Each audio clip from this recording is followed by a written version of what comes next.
Hey future scientists, you want to help an elephant brush his teeth? Well, stay right there and we'll make elephant's toothpaste together. You're going to need the following items for this experiment. 40 volume is equivalent to 12% peroxide.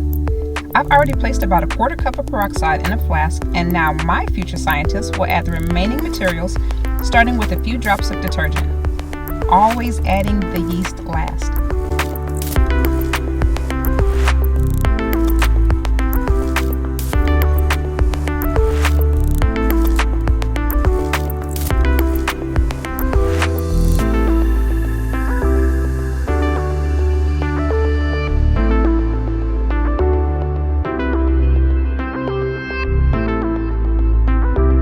The last step is to add the yeast and step back.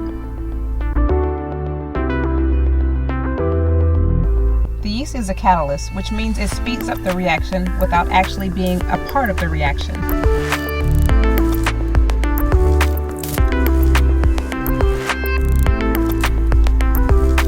We wanted to go bigger, so we took our experiment outside and exchanged the yeast for potassium iodide.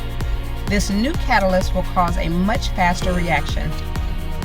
That steam is actually oxygen gas and water vapor. This reaction is exothermic, which means it gets hot. As you can see, it melted our bottle. Next time, try using a different bottle shape. What difference do you think you'll see? Don't forget to like this video, and as always, thanks for watching.